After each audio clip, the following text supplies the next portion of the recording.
Hello, welcome to the discussion on Civil Services Preliminary Test 2014 Paper 1, which is General Studies.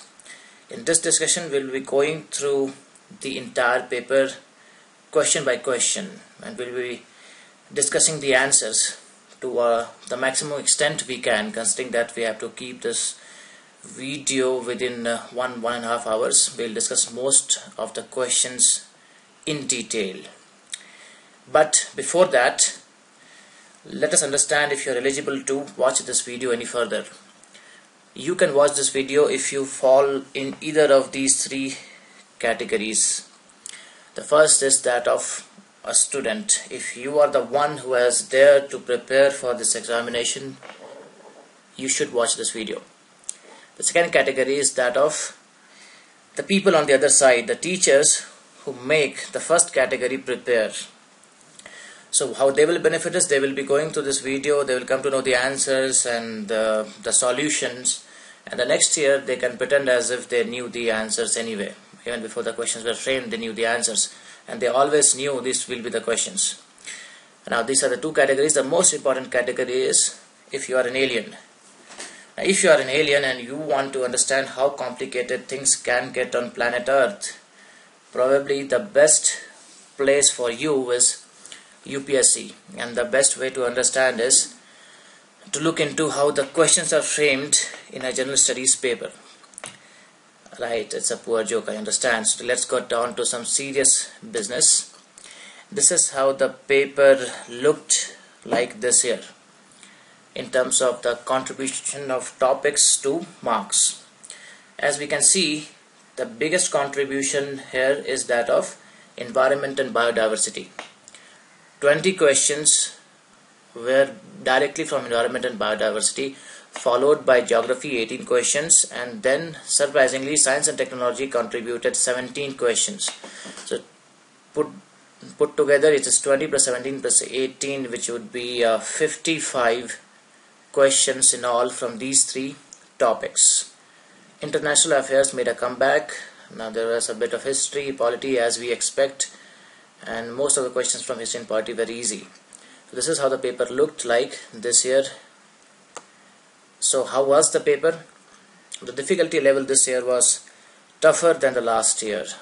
The GS paper 2014 was tougher than the GS paper 2013. However, when I say tougher, it is only because the questions were of a different nature. So if you haven't seen the paper already, and if you are looking for intellectually stimulating questions, the Civil Services paper, Preliminary Paper 1, GS is not the right destination for you, because most questions here were factual, and many of them very irritatingly so. So I personally did not like most of the questions. They were almost bringing you back to the era of rote learning, which we used to associate with civil services examination, and we had almost decided this is not going to be the trend, but so much for a trend. So welcome back, rote learning. And now one more problem with this year's paper was it was heavily skewed towards, like I've already said, environment and biodiversity and science and technology. So which meant that a few those who had memorized certain facts and treaties and general science, they had an unfair advantage over all others. However, as I take you through the questions, even if you did not have much idea, you could have always guessed the correct answer. As we'll see, many of these questions could have been answered without having complete knowledge of the topic.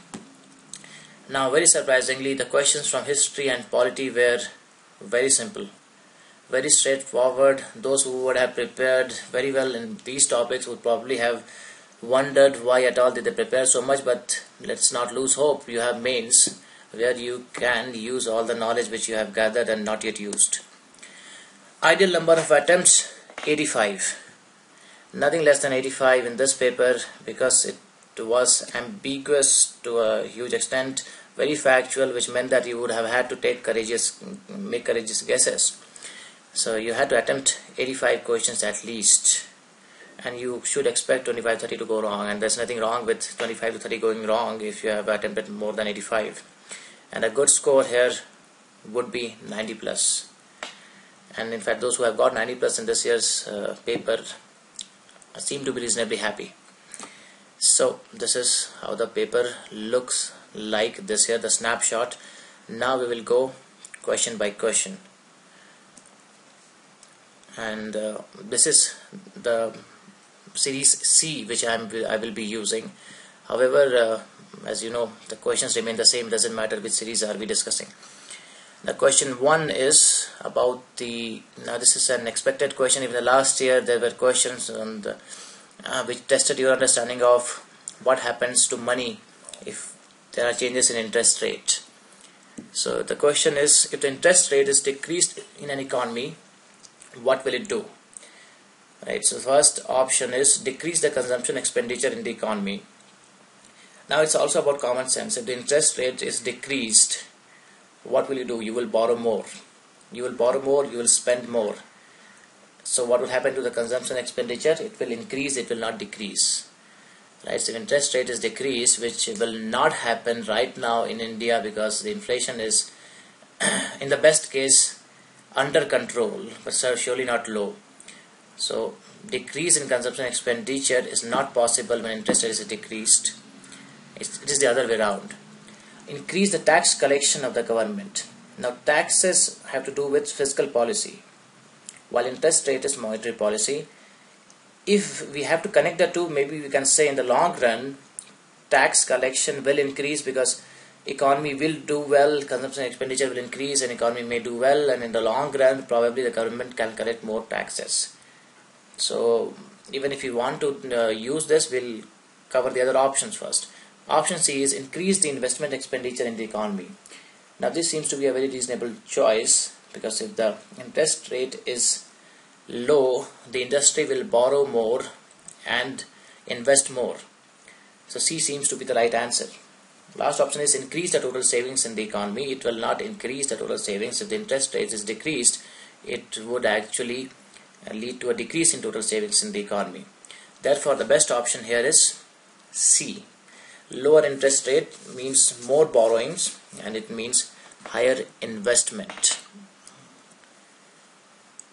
Second question is from Polity, a rather straightforward one, and you can quickly read the question. Of course, about statement 2 we shall have no doubt. All executive actions shall be expressed to be taken in the name of the Prime Minister is surely not true. I mean, why do we have the President of India? It's only because actions are taken in his name. He does not take the actions, but the actions are taken in his name. So we all know this. 2 is not correct. About 1, it's a straightforward statement. It is true. If you had any doubt, probably you got confused during the exam. If you had written this exam and you thought maybe it's the speaker. But the point is, it's a straightforward question because it is directly from Article 77. These two statements are directly taken from Article 77, and the answer is 1 correct, 2 wrong, which means A. Question 3, no confidence motion in India. Now a straightforward stuff again, if you have read your polity book. So there is no mention of no confidence motion in the Constitution of India is correct. There is no mention at all. A motion of no confidence can be introduced in the Lok Sabha only. It makes sense. Even if you did not have a concrete idea, if you have to bring down the government, you can bring it down in the Lok Sabha only. Therefore the answer is both 1 and 2. So where exactly do we find mention of no confidence motion? It is under Rule 198 of the Lok Sabha. Rule 198 of the Lok Sabha talks about the no confidence motion, and rules are framed under Article 118 of the Constitution, which permits each house to make its own rules. So Rule 198 of Lok Sabha comes from Article 118. Now there are other details mentioned here. You can take this PPT in your inbox by mailing us. The email is mentioned in our description here. So the answer here is C, both 1 and 2. Now a very complicated problem, neem oil, neem seeds. So with reference to neem tree, we have to consider these three statements. Statement 1, neem oil can be used as a pesticide. Yeah, see, in these questions no one has a definite idea. I mean, come on, who would have read about neem, the benefits of neem oil and neem seeds? You can always make a logical guess. So neem oil pesticide seems to be true, right? So we all know that neem has got to do something with pesticide. Neem seeds are used in the manufacture of biofuels and hospital detergents. And the statement 3 is neem oil has applications in pharmaceutical industry. I had a tough time coming to the exact answer for this. Now, by the nature of the statements themselves, it is distinguishing between neem oil and neem seeds. However, the point is, neem oil comes from neem seeds. So, and neem oil is used. So, statement 2, if we had used neem oil, it would have been true. Neem oil is used in the manufacture of biofuels and hospital detergents. So can we assume that because neem seeds lead to the production of neem oil and neem oil is used, can we say statement 2 is true? I don't think so. Because if that were the case, they would not have distinguished between neem oil and neem seeds in the statements themselves. Therefore, we'll have to let go of statement 2. And our answer is 1 and 3 only. So the answer is statement 1 and statement 3 only, which is C. So in this case, we are assuming that they are distinguishing between neem oil and neem seeds. However, if I have to put an asterisk, I would have to mention neem oil comes from neem seeds. So photosynthesis, we have all read about this in our school. Now at least we understand that photosynthesis releases oxygen. It does not release carbon dioxide, and that's why we like the plants so much. That's why we want the trees everywhere. So therefore, option C and option D do not make sense, because both of them talk about carbon dioxide being given out. So C and D are not to be considered. Our choice is between potential energy released to form free energy, or free energy is converted into potential energy and stored. The word stored itself is a big hint here, because we know that whatever happens in photosynthesis leads to the storage of something. And this is our correct answer. It is about conversion using free energy to store potential energy, and the exact numbers in terms of energy input and output are mentioned here. If you have to make this more complicated, well, this is the diagram. This is how this works out. I'm not taking you through this in the interest of economy of time. However, this is about photosynthesis. Let us understand the question was very simple, very straightforward. You could have eliminated, right, C and D eliminated, which always is a good thing to do. So we have to just understand if it is A or B. And the word stored itself here is a big hint. Therefore, we get the answer as B. Next question, biometric identification. And we have been given iris scanning, retinal scanning, voice recognition. Which of these three are part of biometric identification? Well, the answer is all of these. Biometric identification involves anything to do with your biology. It uses your voice, iris, retina. It can use your hand movement. All these are part of biometric identification. So the answer is all of these, D. Vegetative propagation of plants. So what is vegetative propagation? Rather than use seeds, you cut off the branches and you plant them somewhere, and it grows into the new plant. That is more or less vegetative propagation. So surely what it does is it produces clonal population. Now, statement 2, we may not have had a complete idea about statement 2, but we surely know this. Now, I can't say surely no, but you could have guessed it is a clonal population. And since it is clonal population, you are doing grafting and all that. Statement 3 is also true, has to be true. It can be practiced most of the year. What about statement 2? Does it help in eliminating virus? What is the relation between clones and virus and bacteria. What is the problem with having clones? Why is it that the sheep that we clone die rather quickly, the lifespans are short? They are vulnerable to various diseases. The immunity in clones is not good, not high. Therefore, they become more vulnerable to all the diseases, whether it is viral or bacterial. Statement 2 does not make sense. Therefore, the answer is 1 and 3 only. Answer is C. Now match the following question. Always an easy proposition, because all you have to do is find out one which is definitely correct or definitely incorrect. In this case, Cassini-Huygens, it has been in use in the last few years. Every year we'll find a few articles talking about Cassini-Huygens, because it is about, no, not Venus, it is about Saturn. Cassini-Huygens has to do with Saturn. Therefore, the answer is, whatever the answer is, it will not include 1. Right? Now look at the answer options here. Without worrying about 2 and 3. There is just one answer option, which is B, which does not have 1. So even if you were sure only about Cassini and you were not sure about Messenger and Voyager, you need not worry about it. Just look at the option. UPSC has given you an opportunity to only answer the question, 1/3 of the question, and get the complete option right. Right, the answer is B.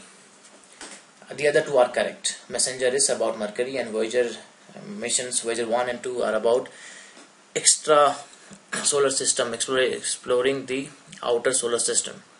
So it is correct. Now in this paper itself, as I take you through it, you will find many opportunities where you just know one of them to be definitely correct or incorrect, and you look at the options and you get that correct. Therefore, it is always a bad idea to leave a question without reading it completely, without reading the statements, without reading the options. You can always eliminate. In fact, you have to eliminate in the GS paper of Civil Services. This one, so again, match the following: areca nut, mango, soybean. Now mango would have been a complicated thing for you to consider. Probably you could have started with soybean. You needed to know which are the areas where you can grow soybean or even areca nut, whatever are you comfortable with. Soybean would have been a better place to. The soybean is not grown in the Coromandel. Soybean is grown in Madhya Pradesh, Uttar Pradesh, Maharashtra and Gujarat. These are the areas which are conducive to the production of soybean. Also, areca nut, if you knew, areca nut is mostly Karnataka and Kerala, and maybe Assam to some extent, but mostly Karnataka and Kerala. Not in Kinnaur. Right? Kinnaur is in Himachal Pradesh. Right? So we know that the correct answer 1 and 3 are not correct. There is no answer which says 2 only. Right? There is no answer which is 2 only. So our job is simple here. The answer is D, none of the above. I'll keep on repeating this. You need not know all of it to answer the questions in a GS paper. Right, an interesting elementary question about chemical change. So first you needed to ask yourself, what is a chemical change? Chemical change, first of all, is irreversible. You cannot reverse it. So even if you knew this, you could have thought about the correct answer. For example, souring of milk. If it gets soured, if it is sour, can you reverse it? No, you can't. You have to just throw it or use it as a byproduct and do something else with it. But you cannot reverse it. Right? And melting of ice, you can reverse it. Crystallization of sodium chloride, you can reverse it. Therefore, the answer is 3 only. The answer is B. Easy question, this one. Power of the Supreme Court of India to decide disputes between the center and the states falls under its. So is it advisory, appellate, original, or writ jurisdiction? Right now, for such an important category of disputes, it has to be, even if you think about it, it has to be the original jurisdiction. If you had read the book, if you had read about Supreme Court of India, you even knew this is original jurisdiction. So a very easy question. to answer. Like I've said, in polity they've asked really easy questions this year. So about transgenic crops, which of these techniques are used in transgenic crops? Budding and grafting, cytoplasmic male sterility, gene silencing. Right, gene silencing, I am assuming we would have heard, or even if you had not heard, we could have guessed what is gene silencing. You make the gene silent, which means that the gene is there, however its functions are muted. The gene does not act the way it should be acting, right? So surely if we can do this, it will be helpful in creating transgenic crops, because we need to do some selective mixing of genes here. So 3 has to be there. Cytoplasmic male sterility has got to do with transgenic crops. It simply means you make the plant impotent in terms of it being able to breed in its natural ways, so that it becomes easier to import other genes in the same plant and do things with it. So therefore 2 and 3 are definitely true. Budding and grafting is not used to create transgenic crops, and in any case we do not have an answer which has 1, 2 and 3. So the best answer here is 2 and 3. Best answer is 2 and 3. Now about maize, we have seen they have asked the use of neem seeds and neem oil. Now they want us to understand the use of maize. This is a much easier question to answer, because this we can guess. Maize can be used for the production of starch. Yes, of course it is used in the production of starch. It is common knowledge. Oil extracted from maize can be a feedstock for biodiesel. Most of us must be aware about the food versus fuel controversy. Now the problem is, in the US they have taken up in a big way the mixing of ethanol with the energy fuel, which meant that, and they have given a lot of incentives, that maize was being diverted towards production of biodiesel. Even if you knew this, you will understand this is true. Statement 2 is true. Statement 3, alcoholic beverages can be produced by using maize. Of course it's true. So the answer here is 1, 2 and 3. All these are correct statements. Now a very difficult problem. So which one does not belong to the class of other 3? Right, so it's a very biological question. It's asking about the class of other 3. It's not just your odd man out type of problem. So you need to identify the class of 3 which is not the class of the 4th one. If you did not know, if you're writing this paper, this was better left alone. No need to answer such a question. The answer is, the class is arachnid. 3 of them belong to the arachnid class. The one which does not belong is crab. The one which does not belong to this is crab. Therefore, the correct answer is crab. So if you had attempted this, you got it wrong. All you could have said is, oh crab, and moved on. Now some investigation here. Although the question is simple, while we were doing some research into it, we found very interestingly another exam conducted by UPSC which had the same problem, same question there. And this like you can see, question number 42, same question. The answer is anyway a simple problem. The answer is the Parliament. Now which paper is this? This paper is that of recruitment preliminary examination for the post of parliamentary reporter, grade 2, in Lok Sabha Secretariat. The question which they asked for this examination, prelims, same question they have asked for civil services preliminary examination. So probably this is a coincidence. We will let go of this as a matter of coincidence. However, now you may ask, why do they ask such a question for reporters, those who want to be reporters? Obviously, if you have to report on polity of India, you have to be in Lok Sabha, you need to be knowing about the Parliament of India. therefore it makes sense. We have found out one source here, and this paper is available, I think, on the UPSC website itself. Now about saris and fabric, I think the ladies would have answered this correctly. The men would have found this slightly complicated, although we are sure 3 is there, right? Kanchipuram we all know. Chanderi is also very popular, so let me not complicate this any further. The answer is 2 and 3 only. The famous saris of India are Kanchipuram, Chanderi, Pattu, Pathani, Kota, Patola, Sambalpuri, Pochampalli. So this answer is B. Now a very weird question to ask in an examination about national highways and the cities they connect. And it is not just your NH 1, 2, 3, 4. They also ask about NH 15 and 2 cities there. Your response to this question should have ideally been leave it alone and move to the next question. And to make matters more complicated, the correct answer here is, and can you believe it, the answer is none of these. So the answer is none of these. They used to ask such questions few years ago, or maybe I can say many years ago.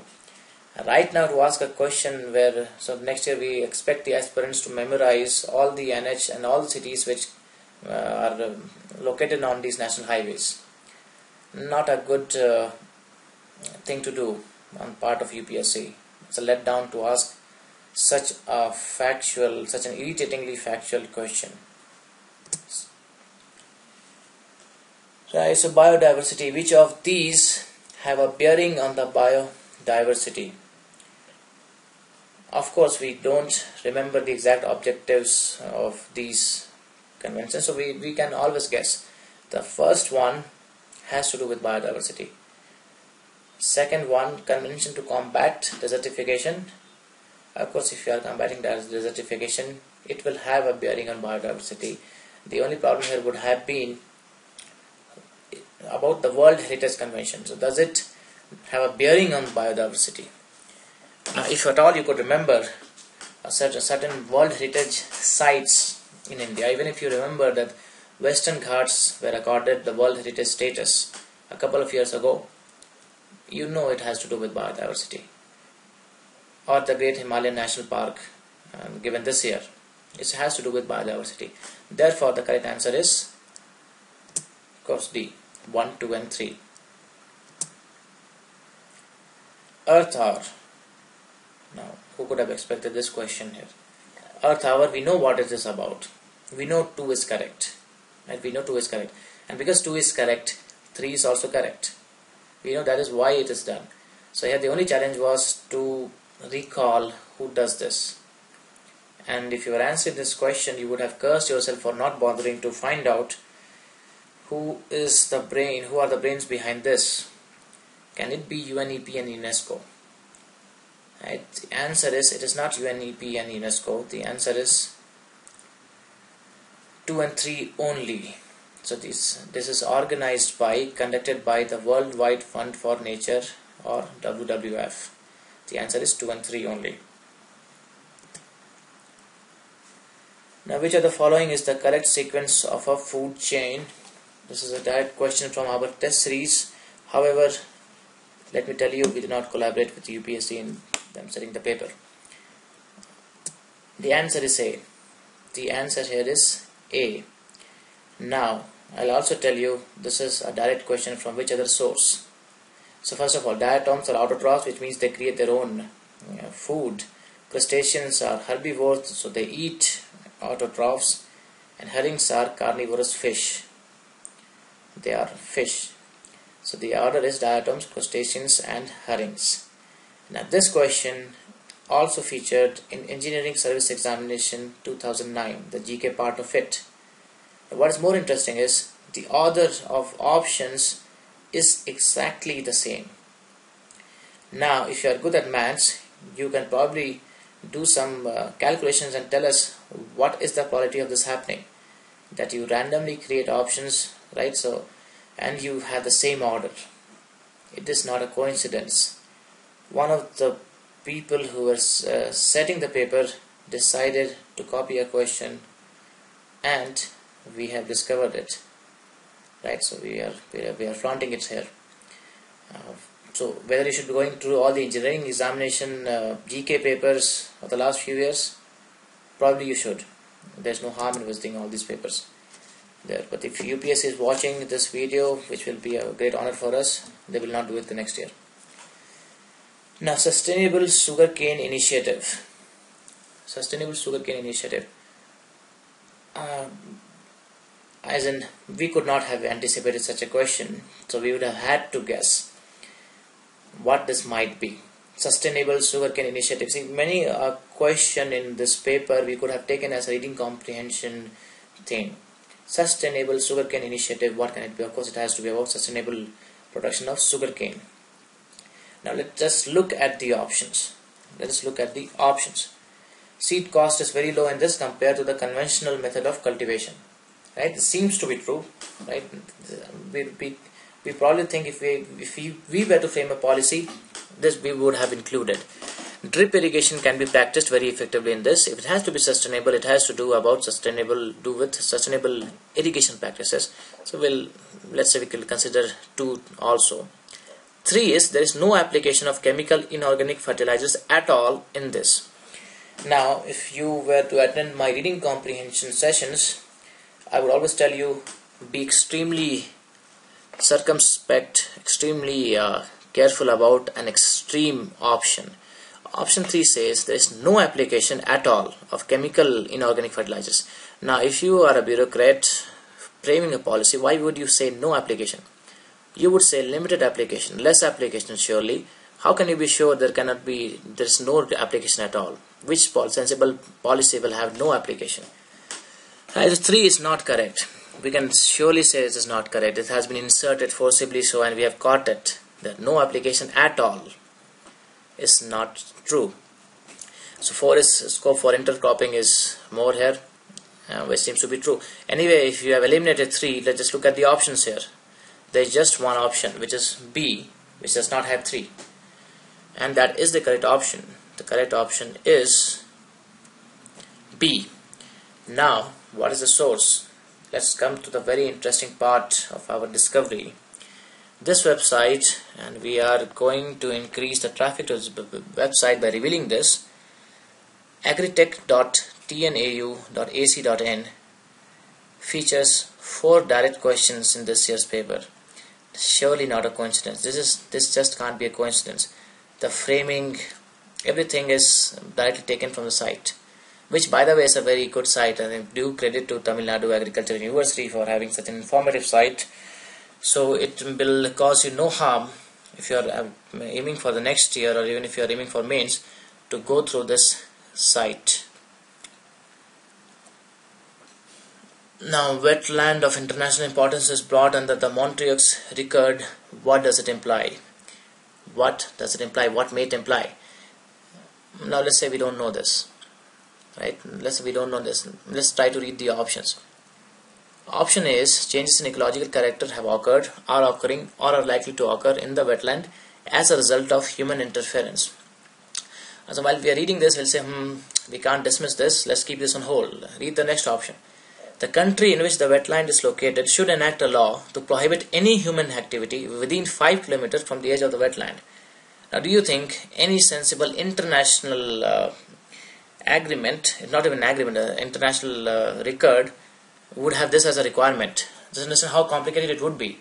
If any wetland is brought under this, the country will be obligated to pass a law. This will ensure that the Montreux record itself is a failure. Why would countries be doing this and prohibit any human activity? No human activity at all within 5 kilometers. B seems to be an extreme option. We can ignore that. C is the survival of the wetland depends on the cultural practices and traditions of certain communities living in the vicinity, and therefore the cultural diversity therein should not be destroyed. Now, this is surely about wetland. It is about protection of wetlands. It will not be about cultural diversity. We can reject C. It is given the status of World Heritage Site is a nonsense option. Therefore, even if you did not know, the only possible option, which is the correct answer, has to be A. Only A seems to be a possibility. Like I said before, do not give up on any question without reading the options, because when human beings create wrong options, they drop enough hints there which will cry that no, we are wrong options, reject us. So reject B, C and D, and the correct answer is A. Now one of the disappointing questions here, 10-degree channel. It's a straightforward question, elementary quiz, school quiz level question. Even in a school, one would not be proud to give this as the correct answer. Why is this question here? I fail to understand. The answer is of course A, Andaman and Nicobar. 10-degree channel separates the Andaman and Nicobar group of islands. Now this one is again program ministry. What is this question doing here? Right, so now one review, and if you did not know this, it would be a bad idea to attempt this, because most of these programs you will not be able to guess whether it's agriculture, environment or rural development. Probably the reason why this question is here is this, that all these programs are now a part of Ministry of Rural Development. They have been moved to the Ministry of Rural Development so that there can be one integrated control on water development programs in India. The answer is B, 3 only. These are all for watershed development, and they belong to the Department of Land Resources under Ministry of Rural Development. And look at the source. Like I said, agritech.tnu.ac.in. It is a table taken directly from there. Of course, they have created the wrong options by removing Ministry of Rural Development from there. So agritech.tnu.ac.in is a mysterious contributor to this year's paper. Bombay Natural History Society. Now I see so many questions about with this agency, that agency. Why are these questions here? Let me stop complaining. Let's go to the question. So it is an autonomous organization under the Ministry of Environment and Forests. Bombay Natural History Society. We would have read articles which quote Bombay Natural History Society. We surely have some idea about Bombay Natural History Society. We know it has done a lot of good things to preservation of our heritage. The statement 1 is it an autonomous organization under the Ministry of Environment and Forests? 2 is it strives to conserve nature through action-based research, education, public awareness. Of course, this is true. It is true. So 3, the organization conducts nature trails and camps for the general public. Maybe it's true, seems to be true. Bombay Natural History Society should probably be conducting these nature trails for the general public. That's what most natural history societies would be doing. Yeah, so we can assume 2 and 3 to be true. Our problem is the answer has 2 and 3 only, and 1, 2 and 3. So is it an autonomous organization? It is not an autonomous organization. It is an NGO. It works closely in association with the Ministry of Environment and Forests. However, it is not under the Ministry of Environment and Forests. Therefore, the answer is 2 and 3 only. So with reference to Global Environment Facility, again one more facility agency comes here, and we have to figure out what exactly does it do. It serves as a financial mechanism for CBD and UNFCCC. Right, so maybe it does. Right, maybe it does. That's what Global Environment Facility must be doing. CBD has to be there. UNFCCC has. It's anyway. Wherever environment is there, we have UNFCCC. Now B is it undertakes scientific research on environmental issues at global level. Seems to be true. Global Environment Facility would of course be funding some research. That's what it must be doing. And C is it is an agency under OECD to facilitate the transfer of technology and funds to underdeveloped countries with specific aim to protect their environment. Right? If OECD were so generous, the world would not have had so much of complaints against these developed countries, that they have an agency under them to transfer this. Surely this is not about OECD, so we can reject C. The question is it only A or is it both A and B, which is option D? The answer is it is both A as well as B. It's about Global Environment Facility.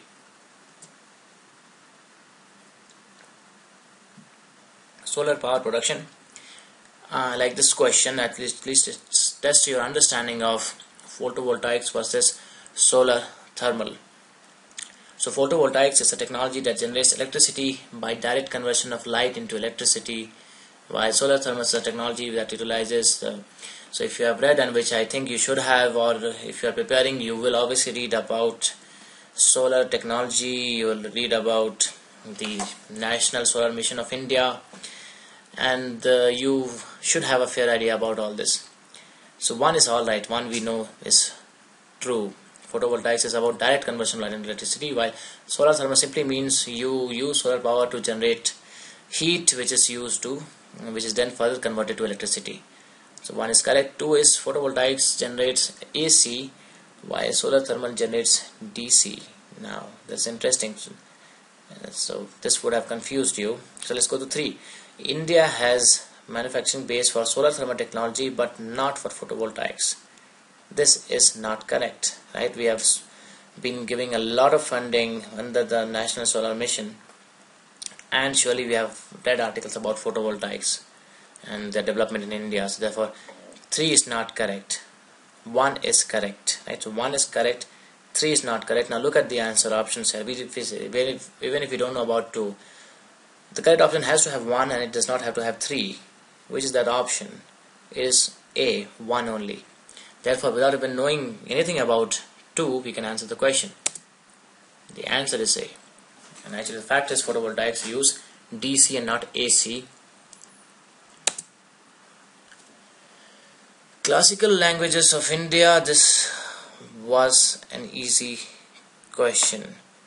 Right, this was an easy question. First of all, Gujarati is not a classical language. I mean, if you have been reading a newspaper, if you have ever come across classical languages, and which you would have come across once, Oriya is the last language to have been accorded the classical language status. So you will be having some idea about this. Surely Gujarati is not a classical language. The answer is 2 and 3. Kannada and Telugu here are classical languages. As of now, the list of classical languages: Tamil, Sanskrit, Telugu, Kannada, Malayalam and Oriya. Now about classical languages, you can find out more about it. There is some ambiguity about how to define classical languages, but basically it is to do about having an antiquity of 1500 to 2000 years and having published literature in that as old as that. And plus the language should not be influenced by any other language, it has to be an original language. These more or less are the criteria on which classical language status is given. Alright, so this one, you know it or you don't know it. You know or you don't know, no need to guess it. So therefore, just skipping to the answer. The answer is 1 and 3 only. Gumti is in Tripura. Gumti wildlife is it's not in Sikkim, it is in Tripura. Now we have one more organization here. This was the paper of organizations. So called Wetlands International. Which of the following statements are correct? Right, earlier we had Montreux record, now we have Wetlands International. Like I said, one bad feature of this year's paper is very similar questions, factual questions, very similar questions. Frankly, very irritating sometimes. If you are writing this paper, you would have got irritated. You would have said, come on, give me a different, test me in a better way. Right, so let's come to this. 1. It is an intergovernmental organization formed by the countries which are signatories to Ramsar Convention. Wherever you find wetland, you will find some reference to Ramsar Convention. 2 is it works at the field level to develop and mobilize knowledge and use the practical experience to advocate for better policies. Now you may think, if it has to do with wetlands, of course 2 has to be true. The only thing is it an intergovernmental organization formed by the countries which are signatories to Ramsar Convention? Now intergovernmental organizations are very complicated, very tough to create, very tough to sustain, a lot of issues there. And the fact is, Wetlands International is not an intergovernmental organization. In fact, it is in the nature of an NGO. It is present in most countries of the world, not just where the countries which are signatories to Ramsar Convention. It is dedicated to the conservation and restoration of wetlands. The answer is B, which is 2 only. Now an easy question with reference to a grouping of countries known as BRICS, which we hear about, which we read about almost every other day. Consider the following statements. Right, this year probably we were expecting question on the proposed BRICS bank and what might be the structure of the contribution by various countries, but the question is very simple. It is about the BRICS grouping itself. Statement 1 is, first summit of BRICS was held in Rio de Janeiro in 2009. And there's one ambiguity about this question. Now, BRIC became BRICS in 2010. So when you say the first summit of BRICS, do you actually refer to BRIC or BRICS? However, the best part is whether it is BRIC or BRICS, this option statement is incorrect anyway, because the first summit of BRICS BRIC was in Russia, Yekaterinburg, while the first summit of BRICS was in China. So therefore, on both counts, statement 1 is not correct. So Yekaterinburg, Russia is where it started, BRIC meeting, and after South Africa joined and it became BRICS, which is statement 2, which is a very straightforward, simple question. Of course, BRIC became BRICS, all of us know. So therefore, 1 is incorrect and 2 is correct. The answer is B. A very easy question. Consider the following diseases. Which of these have been eradicated in India? Of course, we know chickenpox is there. We run away from all these people. Even when they don't have chickenpox, we get scared. So what if they have chickenpox? Many of them have chickenpox. Personally, I'm very scared of chickenpox. Anyway, so of course 2 is not there, right? We eliminate A and C. Smallpox has been eliminated. Now we know this, right? We know smallpox is not there. We only have chickenpox. Diphtheria also is present.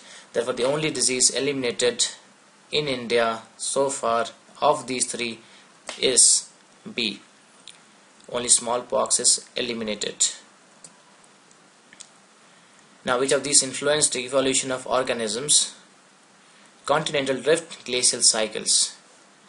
Right, so see this entire field of continental drift, glacial cycles is very controversial. A lot of research happens, but yes, of course, whatever be the criticism of these theories, no one disputes the fact that both these had a profound influence on evolution of organisms, because they created various constraints which were overcome only through evolution.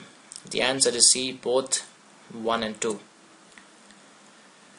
Now about the Ganges river dolphins. Now Ganga is again will remain an important topic for the coming year too, because of the Prime Minister's attachment to the river. This year the question is on river dolphins of Ganga. So what can be the answer? Now first of all, in these questions, so actually the best question, these are the very easy to answer questions. When you have more statements, right, this one has 4 statements, you can always find out one statement which is definitely correct or definitely incorrect, and that makes our life so simple, so easier. Guys, in this case, what might be? Look at statement 2. Increase in the population of crocodiles in rivers. Could this be the possible reason for decline in the population of the river dolphins? Crocodiles themselves are not breeding to this extent. In fact, they are also decreasing in number. And that is one.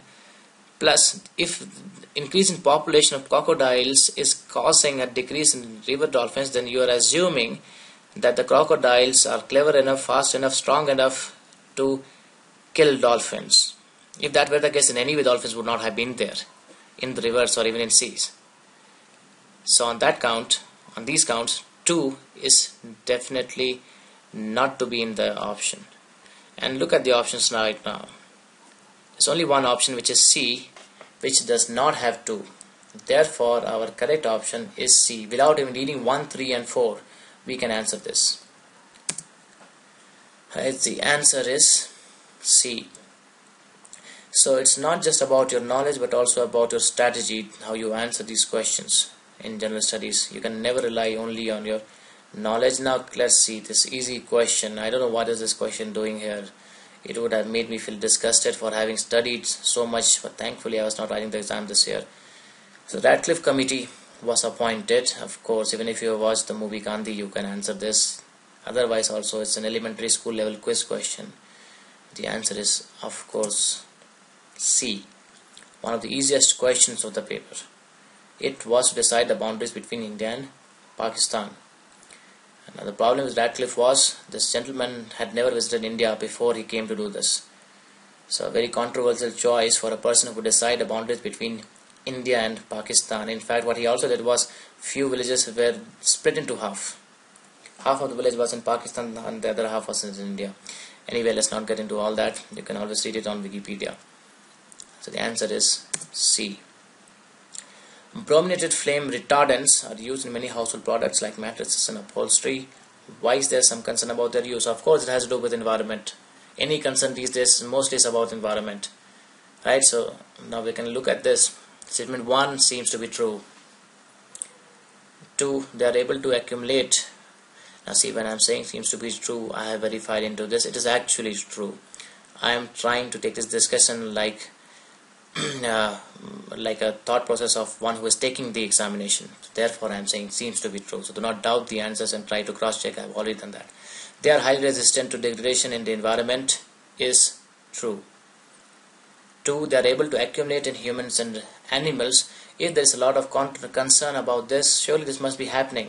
And exactly that is what is happening. So it is both 1 and 2. They are persistent, which means they do not degrade easily. They are bioaccumulative, which means that they get into the food chain somehow.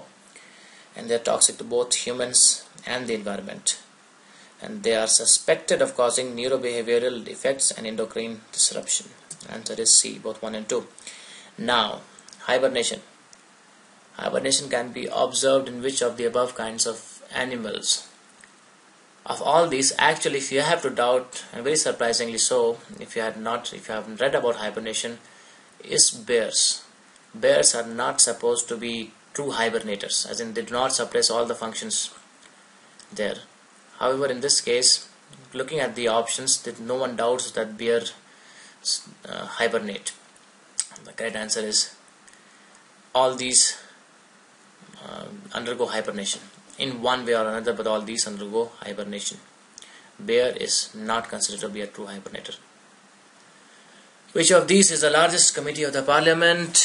I think if you had public administration optional and you read anything, you would have answered this. Even otherwise, it's just not a difficult question to answer. But look at this, a disappointing question. You're not even asking what the committees are for. You're asking how many members are there. Which committee has the maximum members? Why would you be getting into head counting is the question I ask. However, they are the ones who frame the question. So let's get into the answer. The answer is the Estimates Committee, which has 30 members. PAC, Public Accounts Committee, has 15. COPU on Public Undertakings has 22. Petitions Committee has 15. Therefore, the winner is Committee on Estimates. Now, which of these add carbon dioxide to the carbon cycle on the planet Earth? Right. Of course, 2 does, right? Respiration, we exhale carbon dioxide. And 3, what about 3? We have seen one question similar to this, photosynthesis. C does not add, C actually absorbs. C is a carbon sink, it absorbs carbon dioxide. So 2 has to be there, 3 will not be there. Now look at the answer options, which has 2 but not 3. 2 but not 3. We have more than one contenders here, so we'll have to get into more further details than this. Volcanic action adds carbon dioxide. Of course it will add for dioxide, and decay of organic matter also adds carbon dioxide. The answer is 1, 2 and 4. The answer is 1, 2 and 4.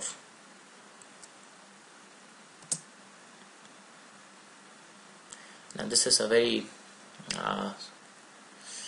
unanswered question. They will be able to better tell what is the exact answer. And now we see some birds stalking alongside the cattle to seize the insects disturbed by their movements through grasses. Now which of these are those stalker birds is the question. While common manner surely is, painted stork sometimes behaves in that manner. So the answer in our opinion should be A, but let's put an asterisk here and say it can be 2, only 2. So we're not sure about what exactly is the answer here. Now, one thing is this trait is called commensalism. This behavior is called commensalism. Commensalism happens when one organism benefits, the other is neutral. There is no harm or benefit to the other organism. Right? This is different from the other sort of behavior where both benefits. For example, if the bird is sitting on the buffalo and eating insects, then that's an example of cooperation. Right? That is where the buffalo benefits from the insect being taken out and the bird gets the feed. So it's not that. The commensalism is where only one benefits, the other does not. Answer is, in our opinion, so far seems to be A. Can be B2? Not sure. Partition of Bengal, of course, it was done in 1905. It lasted until which year? It is an easy question in history. And even if you look at the options, I must say the options are very silly. Gandhiji launched a civil disobedience movement. Why would it end there? I mean, if you have just done even a casual reading of history, you know that the partition was abrogated because of all these protests in 1911. So the answer is B. The answer is B. And thereafter there were other divisions of Bengal, but it was not on the previous lines, but on linguistic lines, not on religious grounds, but on linguistic grounds. There were other divisions subsequently. The answer is B. 1929 session, again elementary school level quiz. This would be, I think, standard class 6, class 7. When was Purn Swaraj adopted as the goal of the Congress? It is, of course, 1929 session. Purn Swaraj. Not going to waste a lot of time here. It is B. A disappointing question in history. They could have done better than this. Satriya dance, one of the 8 classical dances of India. So it's asking which of these is the correct option. It is a combination of music, dance and drama again. So this is a question which you could have expected. The classical dances of India, you read about them and you should be happy to see one of these here. And of course it's a dance of Assam, which is practiced in Assam, centuries old obviously. It has a lot of element of drama in it. So 1 is correct, 2 is correct. Now it is based on classical ragas and talas, of course, and that's why it is one of the 8 classical dances of India. However, it is not on the basis of songs composed by Tulsidas, Kabir and Mirabai. If you look at the trio 2, it's a very complicated trio to be in one place. That itself should have made you doubt this. The answer is 1 and 2 only. Answer is 1 and 2 only. Chaitra 1 of the national calendar based on Saka era corresponds to which of the following dates of the Gregorian calendar in a normal year of, it should be 365, it's a typo there, of 365 days. It is 22nd of March. It is 22nd of March. One more information, probably one question for the next year if they have to ask such straightforward questions would be, by how many years does the Saka calendar lead the Gregorian calendar?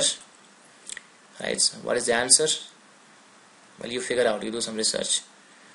By how many years does Saka calendar lead the Gregorian calendar? With reference to Indian history of art and culture, consider the following pairs. So it is about the various images, statues and the sites. You have to match these there. Question better left alone if you had not been lucky enough to read it somewhere. The answer is C. 1 and 3 are correctly matched. The source is Frontline. In fact, Frontline is another important source. Most of the questions on culture can be traced to one of the issues of Frontline. The culture articles in Frontline are important, not just for prelims but also for mains examination. Gadar was which kind of a party? Again, a very easy question. Last year was the completion of 100 years of Gadar party. They could have given a better tribute to Gadar party rather than ask such a simple question. The answer is obviously A. It was a revolutionary association of Indians with headquarters at San Francisco. What is Kalaripaya 2? I mean, those from south would have been smiling at this question, but even otherwise, Curry Pair 2 has now made it to almost every city. You will find trainers, you will find posters where you are invited to join Curry Pair 2 classes. It is of course an Asian martial art. The answer is D. It is everywhere. Yes, it is actually everywhere. You will find song and dance routines based on Curry Pair 2. You even had one very silly ad where Saurabh Ganguly, I think it was Sona Chandi Chavanpras, where Saurabh Ganguly and Shah Rukh Khan were doing Curry Pair 2. Okay, though, again another easy question. Mohini Attam, Orissa, no, of course not. Garba is Gujarat is correct. Yakshagana Karnataka is correct. The answer has to be 1 and 3. A very easy question. After a very easy question, you have a very complicated problem, because it gets into not just a region but sub-regions of a region. It gets inside Ladakh, the regions of Ladakh, and the shrines there. So therefore, better left alone.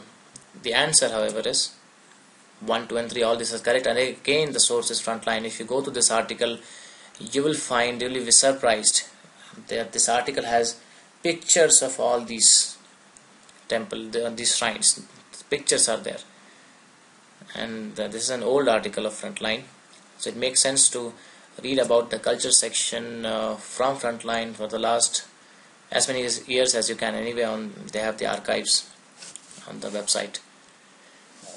Baijak is a composition of Dadu Dayal. Philosophy of Pushti Marg was propounded by Madhvacharya. Madhvacharya, again, we know is associated with Dvait. So, and Bijak is associated with Kabir. So the answer is D. Neither 1 nor 2. Pushti Marg was propounded by Vallabhacharya, not Madhvacharya. The answer is D. Manganyas is well known for their Manganyas is a very well-known, familiar set of faces which you would have found on television. Even if you don't know the names, you surely have heard them somewhere. It is about the musical tradition in northwest India, primarily Rajasthan. It is primarily about Rajasthan. That Padharo Mare Desh song, right? Those people, they are Manganyars, those who sing those songs. It is P, musical tradition in northwest India. What were the object or objects of Queen Victoria's proclamation of 1858? Came after 1857, the War of Independence by India. So what was the objective of proclamation? It is, again, it's a standard expected question. Because if you have to ask about 1857, you ask what were the causes or what were the after effects or what went wrong during 1857. This is an expected question. To disclaim any intention to annex Indian states is a correct assertion. To place the Indian administration under the British Crown is of course a correct assertion. To regulate East India Company's trade with India, that had happened long before 1858. In 1773, Regulating Act itself had regulated East India Company's trade, and subsequently it kept on regulating even more. Therefore, the answer is 1 and 2 only. You can see the actual proclamation on this link. Ibadat Khana at Fatehpur Sikri, in very easy question. It has to be, so even if you don't know it, mosque for the use of royal family. Really, then why would it be Ibadat Khana and all that? Akbar's, I mean, why would it be so famous? Akbar's private prayer chamber would not be doing it. We know it is to do with Akbar, and we know what Akbar had to do with religions. The answer is C, where he would discuss with scholars of various religions, right? And what was the religion which he developed as a result of these discussions? Deen Ilahi. Probably a question for the next year. I hope not. Now about the seed replacement rates. This question is about that. So what is the seed replacement rate? Ideally, not ideally, but actually practically, most farmers in India, what they would do is they would save seeds from the produce, and they would use the same seeds for the crops in the next season and then save more, use it in the coming season, what happens as a result of this is that subsequently the quality of seeds keeps on becoming poorer and poorer. Therefore, it's always a good idea to replace the seeds. Replace as many seeds from your, so let's say if you're planting 100 seeds, as many as possible should be bought, should be the new seeds. But the farmers are apprehensive about it because it costs more and they do not actually feel the need. Right? So it's about that. Now it's asking you, what are the constraints in its wider implementation? Why is the seed replacement rate not increasing much?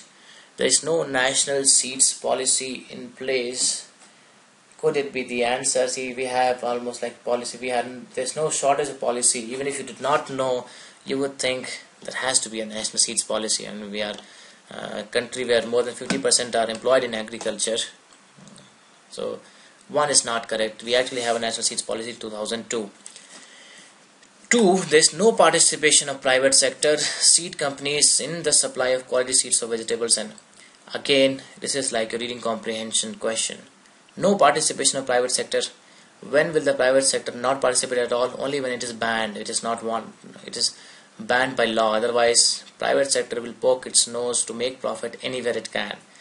How can you say no participation? You can say low participation. You can say limited participation. Therefore, 2 is not correct. We can reject it without actually bothering about what exactly is the case there. 3 is there's a demand supply gap regarding quality seeds in case of low value and high volume crops. Logically, this seems to be true. Maybe the supply is not meeting the demand, right? And anyway, there's no option here which makes our job more complicated. We seem to be favoring 3 only, and there we have an option which is 3 only. That is the correct option. Eco-sensitive zones, which are the following are correct. Eco-sensitive zones are the areas that are declared under the Wildlife Protection Act 1972. There are 7 major acts on environment. Now you would wonder whether it will fall under the Wildlife Protection Act 1972. That might be something which will spring, and that's why not a good idea to ask such questions. What are you encouraging your aspirants to do the next year? Memorize just all the acts, all the provisions, and come and vomit on the question paper. I do not like this question. Anyway, let's answer this. 2 is the purpose of, right, so purpose is alright. Purpose is to prohibit all kinds of human activities in these zones except agriculture. Okay, so all kinds, so basically it means only you can do only agriculture. Now if you are doing this, there are food gathering, there are people who depend on these areas for reasons other than agriculture. So what will you tell them? That do not do it. You starve, you die, you can't do your livelihood. If you're doing some handicraft, you do not do it. So by the design itself, 2 seems to be wrong. The answer is neither 1 nor 2, because it is not under Wildlife Act 1972. It is under Environment Protection Act 1986. Right? So a very cruel question here. Environment Protection Act 1986, not Wildlife Act 1972. Oh, now again we have a similar question, again about some agency and which act. So we have Animal Welfare Board of India is established under Environment Protection Act 1886. Could it be, or should it be Wildlife, or should it be some other act? Which act would it be? We can't be sure. National Tiger Conservation Authority is a statutory body, probably, given the importance. It is a statutory body. National Ganga River Basin Authority is chaired by the Prime Minister. This is indeed chaired by the Prime Minister. This comes in news once in a while. So the answer is B, 2 and 3 only, because Animal Welfare Board of India is established under the Prevention of Cruelty to Animals Act 1960, not under Environment Protection Act 1986. In the previous question, it was not the Wildlife Act but the Environment Act. In this, it is not the Environment Act but the Prevention of Cruelty to Animals Act 1960. It is actually a very cruel question. There should be some act on prevention of cruelty to IAS aspirants acts that should be passed to prevent such questions from making to the question paper. Okay, an easy problem now. Vitamin C, scurvy. Vitamin D, rickets. Vitamin E, night blindness. No, it can't be. We are always told from very childhood. Vitamin A is to do with eyes. So the answer is 1 and 2 only. Night blindness is caused by vitamin A deficiency. Now, there's some concern regarding the nanoparticles of some chemical elements that are used by the industry in the manufacture of various products. Why? Of course, again, it has to do with environment. So therefore, 1 seems to be true. They can enter the food chains. Again, right, we have seen a similar problem before, we have similar statements before. Now 1 and 2 seem to be true. Third one is they can trigger the production of free radicals. Right, now what do we do about this? And look at the options. We have 1 and 2 only, and we also have 1, 2 and 3. Now this is about nanoparticles. Nanoparticles surely can do naughty things like statement 3. They can trigger the production of free radicals, and that is correct. The answer is 1, 2 and 3. Anyway, nano, wherever it is attached, other than Tata Nano car, is important for this examination, whether it is prelims or mains. So whenever you find nano, just take notes, make notes. Look at this question. This era was over long back. I couldn't believe it that there was this question, not even about what are the findings of this publication or what are the reasons behind their findings, but they're just asking, World Economic Outlook is published by which of these agencies, right?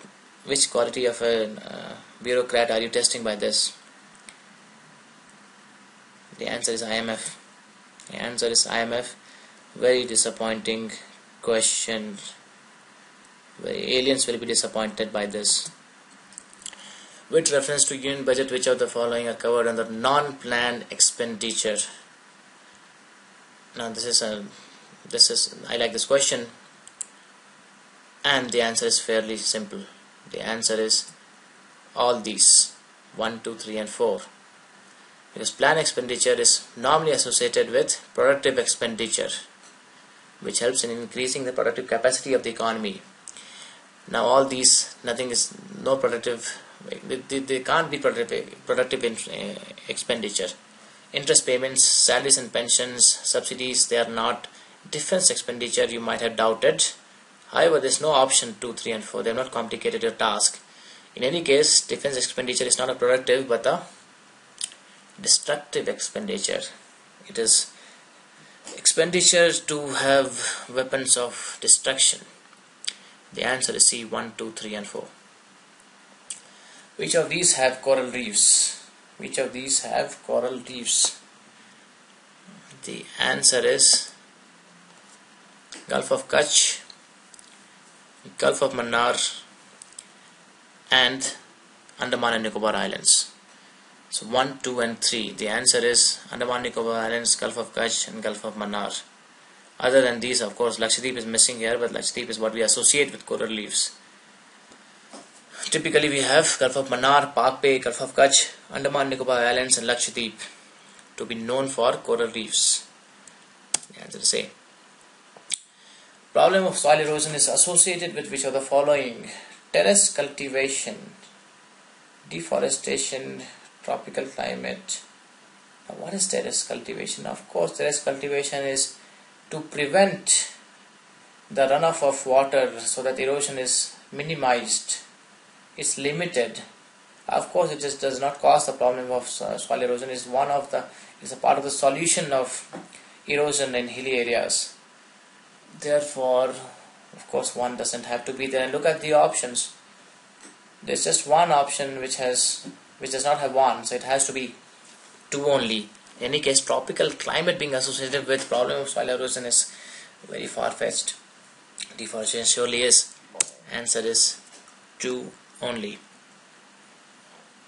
Seasonal reversal of winds is the typical characteristic of. Right, we know we are bored of this. In fact, the questions which we were expecting, they were supposed to be from El Nino and La Nina, but all they have asked is the definition of monsoon. Right, the answer is C. Answer is C. a very straightforward simple problem. If you're writing this and if you got it wrong, it's only because you somehow assumed, oh, it can't be an IAS question, surely there is some trick to it. Let us not assume it from the next year onwards. Term Panchayatan refers to, that is, they have done some clever tricks here in the options. An assembly of village elders, so that's Panchayat, right? That's Panchayat. Is it the same as Panchayatan, or is it different? A religious sect, style of temple construction, and administrative functionary. Now Panchayatan, obviously you reject B and D, right? Because whatever is there has to have 5. Panch means 5. So is it like a style of temple construction, or is it an assembly, which means essentially we're talking about Panchayat? The answer is C. It is a style of temple construction where the main shrine is surrounded by 4 subsidiary shrines. So essentially you have 5 shrines, and that's why it's called Panchayatan. Following rivers: Barak, Lohit, Subansiri. Straightforward questions from northeast. Physical geography is anyway important, but more important from the northeast of India. That's one such question. Barak, Arunachal Pradesh? No, surely not. Right? Barak does not go to Arunachal Pradesh, mostly in Assam. So we reject 1 and we get the answer. Right? We reject this only one option which does not have 1, 2 and 3 only. Barak, after Manipur it flows through Mizoram state and into Assam, ending just after it enters Bangladesh. It does not go anywhere close to Arunachal Pradesh. The answer is 2 and 3 only. Again, that was an example where you could have answered the question without knowing which rivers are in Arunachal Pradesh. All you needed to know is which of these rivers is surely not in Arunachal Pradesh, and you could have answered. Now the next question, very factual. You know it or you don't know it, otherwise you need not answer. So I'm just skipping to the answer.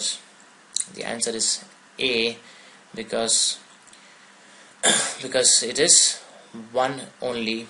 Kyoladeo is the confluence of Gambhir and Panganga, and Kolero is Krishna and Godavari.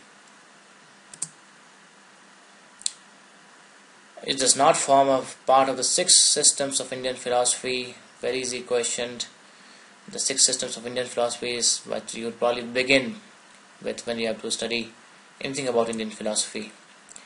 So the answer is C, because the 6 schools are Nyaya, Vaisesik, Sankhya, Yoga, Purvamimamsa and Vedanta. These are the 6 schools of Indian philosophy. Actually, typically they would have asked about the features of these schools. They have only tested your knowledge of the 6 schools, whether you know the 6 schools or not. Good for you. Now in this again on physical geography, hills and the regions. Easy question to answer if you can look at any of these hills. And the answer is 3 and 4. The answer is Mahadev Hills and Mekir Hills, because the Cardamom Hills are not close to Coromandel Coast, or not in Coromandel Coast. They are in southern Western Ghats, located in southeast Kerala and southwest Tamil Nadu, not towards Coromandel Coast, which is at the southeast end. And Kaimur Hills are not in Konkan Coast, but in central India. Therefore 1 and 2 are not correct, while 3 and 4 are. The answer is C. Look at this. Let down.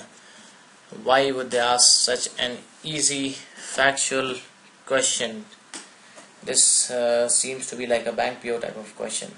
I'm not demeaning bank PO, but typically we do not associate such straightforward questions in this paper. However, good, if you were answering the paper, you would have been happy, and you would be angry on me right now for saying it's an easy question, because whatever question we answer, we do not want to convince ourselves that it's an easy question we answered. Fact remains, it is an easy question. The answer is, of course, the 10th schedule. The 52nd Amendment Act, it added this schedule, and is always in discussion. Anti-defection, and very good questions have previously been framed on anti-defection. However, this is just about which schedule was added. Therefore, let it be. This question, I mean, if you're reading this for the first time, you read it fast and answer this. There can be no answer other than the correct answer, which is right. Just take a guess. right? So that's the correct answer. The most important strategy for the conservation of biodiversity together with traditional human life. Of course, in botanical gardens you do not preserve human life, you do not put humans in cages. National parks is an improvement, however not much. Wildlife sanctuaries, human life. Now it has to be the grandest of them all. It is biosphere reserves.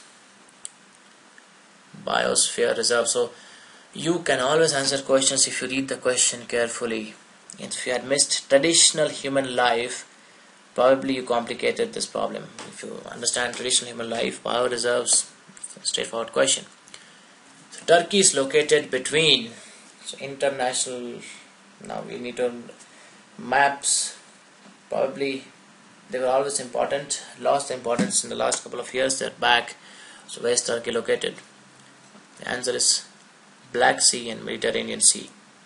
This is the map of Turkey. We have Black Sea, Mediterranean Sea, right? All these Middle East countries, the seas they are adjacent to, whether they are landlocked or not, they have always been historically important for this examination. A very interesting question. And they have asked a similar question previously. Just that I think it mentioned if you fly a plane, which are the cities you will encounter as you move from south to north or north to south. Similar question here. Basically, you need to be aware about the map of Southeast Asia.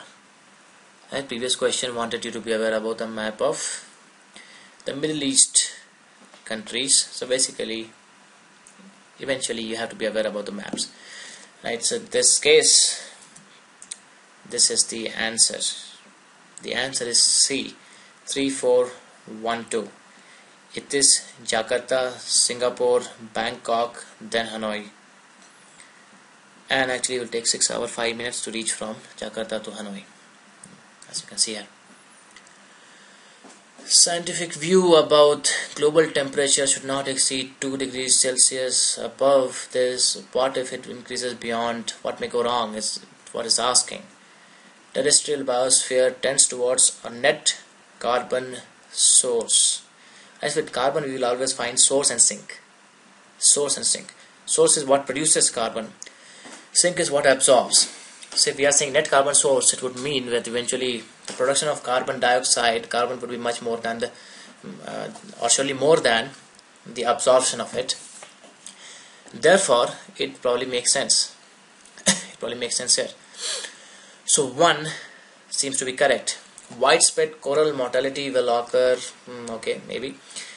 All the global wetlands will permanently disappear. Again, welcome to reading and comprehension practice. All the global wetlands will permanently disappear. How do we know for sure? Has it just happened so many times that we are sure that all will disappear, that too permanently? 3 is the work of some person who was setting this paper and he wanted it to be clearly seen by you as an incorrect option, a statement. So we'll reject 3. As 3 is not to be there. Cultivation. The 4 is cultivation of cereals will not be possible anywhere in the world. Again, an extreme option.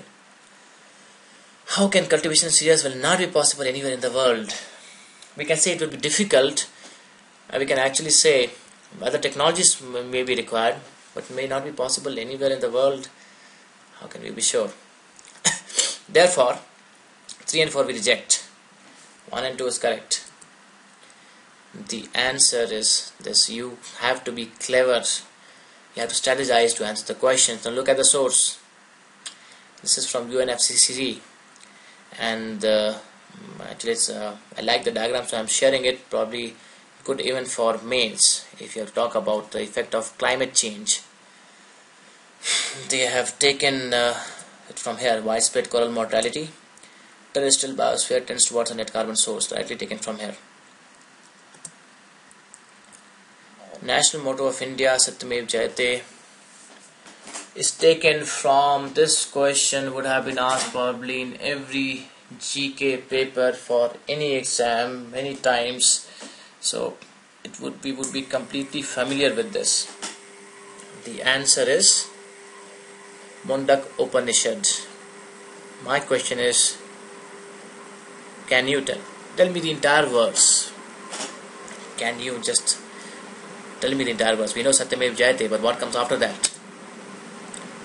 This is the entire verse and the very good one.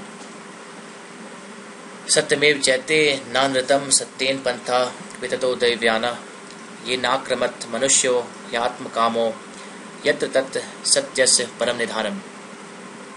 So the truth that it talks about is not the truth we generally speak, but the truth that we generally seek, the ultimate truth. It's a beautiful verse. I am sure most of us do not understand the exact reference. However, we do know it is from the Upanishad, and that's good enough to answer the question. So promotion of international peace and security is included where in the Constitution of India? Again, a very easy question in polity. Preamble, TPSP, fundamental duties, 9th schedule. Right? Fundamental duties is about what? Duties of an individual, duties of the citizen of India. How can you as a solo citizen of India promote international peace and security? Right? Of course it's not. In any case, let's cut this short. We should be even familiar with the exact article. And in preamble we are well versed with, right? It's not in preamble. Answer is DPSP, Article 51. 9th schedule is about validation of certain acts and regulations, which was a very clever insertion in the Constitution and a very controversial one. Therefore it's not 9th schedule. It could not have been 9th schedule. It is DPSP. What are the benefits of implementing the integrated watershed development program? We can guess the answers. Prevention of soil runoff, yes, of course. Linking the country's perennial rivers with seasonal rivers, right? Interlinking of rivers, such a grand scheme on which there's a lot of debate. Why should it be a part of watershed development program? I don't know. We know it's not the case. All we know is in this budget, the finance minister announced the study. He said in 1 year a study will be completed on the feasibility. Nothing to do with watershed development program. Right, so 2 is surely incorrect. Now look at the options. Again, just one option.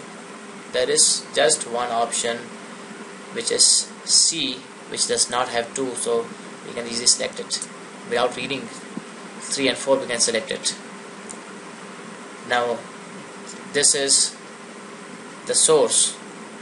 Well, there are 2 sources, but believe it or not, agritech.tnu.ac.in has a direct discussion of this. It's using the exact same words.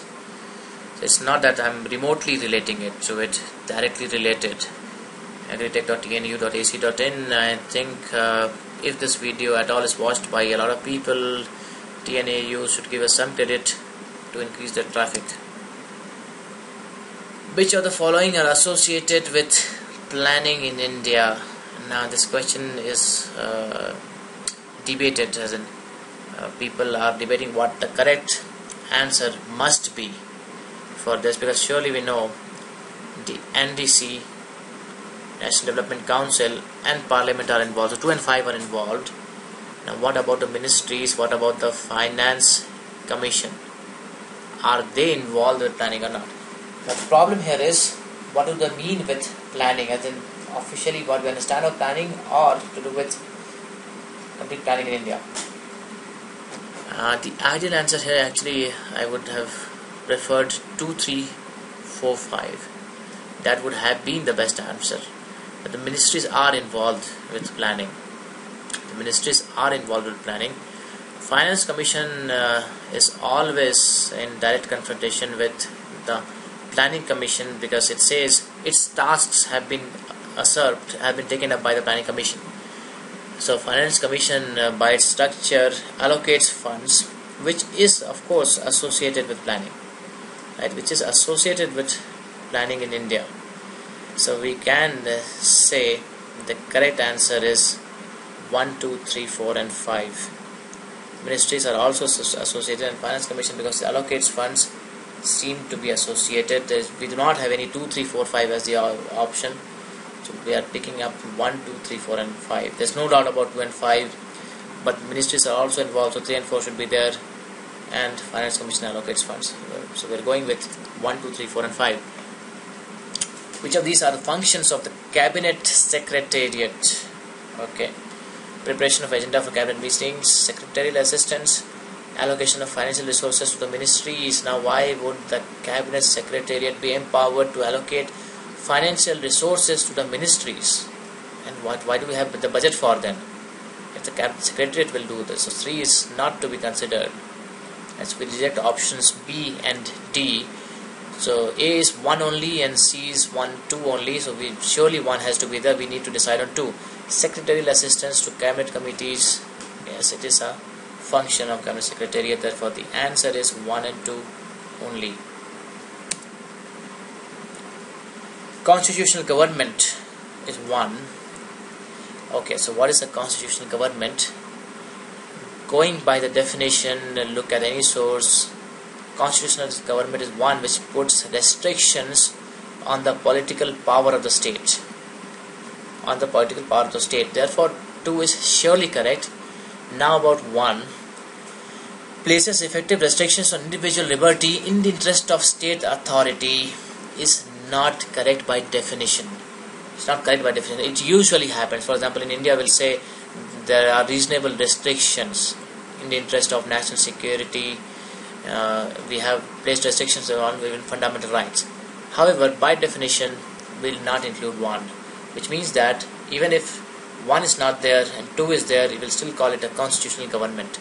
Therefore, the answer is 2 only. It is 2 only. Discretionary powers of the governor of a state. Question which we are so bored of. Probably if you get in prelims or mains would be the most expected question, where the answer is, of course, 1 is true and 3 is true. Appointing the ministers and making the rules is in consultation and concurrence with the chief minister. But 1 and 3, the governor can act with discretion. Therefore, the answer is B. Mahatara and Pattakila were used for in medieval India. We'll just cut it. You know it or you don't know it. The answer is they were village headmen. And these titles were used in Madhya Pradesh. There were 2 classes, Rajpurusas, and then we had this village headmen. Rajpurusas were appointed by the king, while Mahatara and Pattakila were elected or selected in a slightly democratic manner. These were the 2 broad categories. So they were village headmen. Lichens is capable of initiating ecological succession.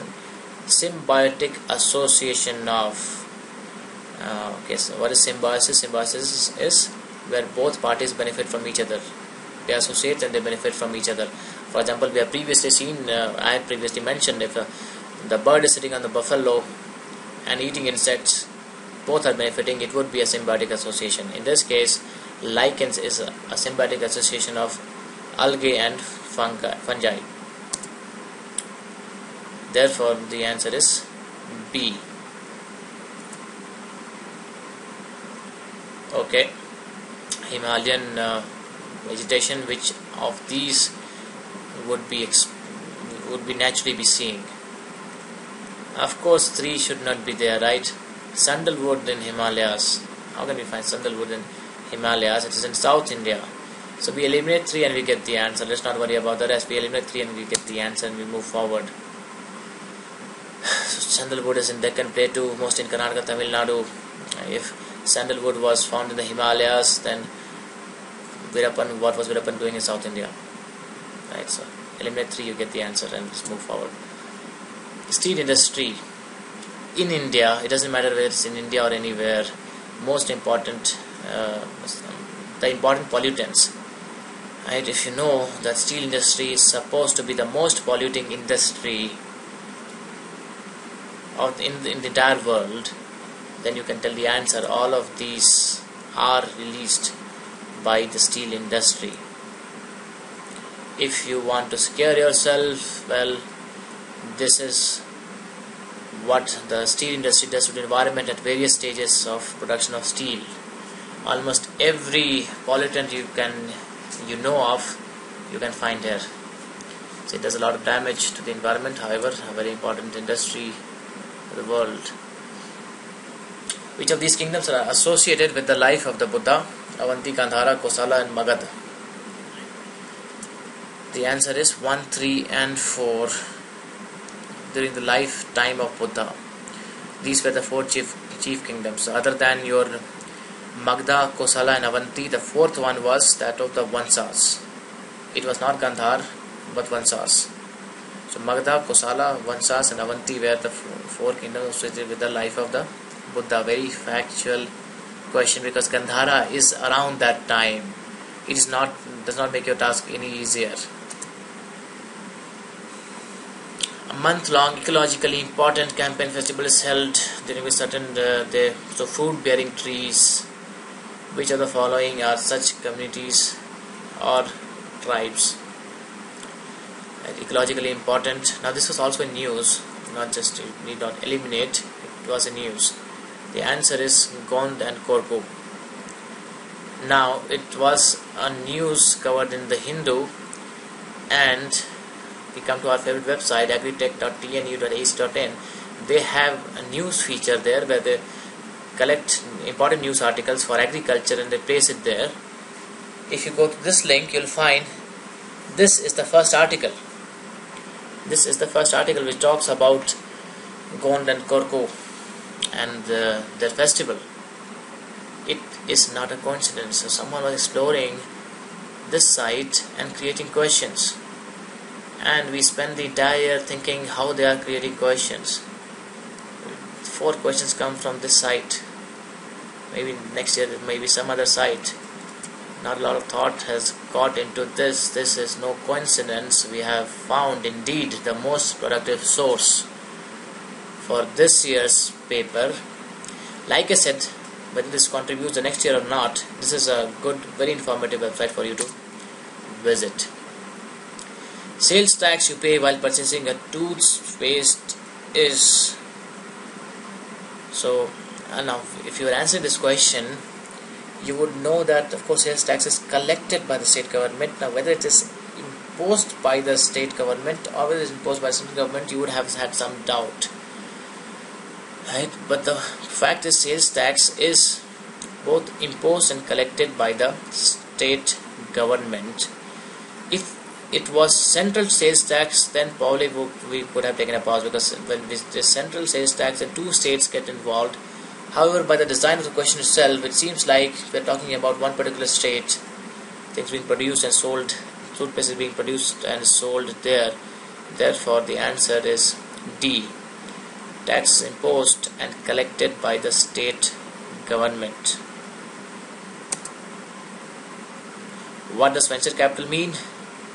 Right, we know this. It can't mean, it is not a short-term capital, because venture capital is used for the long run. If you are an entrepreneur, you will seek venture capital because you have a very good plan. You want to expand your business, take it to the new heights. It's not short-term, it is a long-term startup capital provided to new entrepreneurs. There cannot be any doubt about this option. A very easy question to answer. So answer is B. Main objective of the 12th 5-year plan is really...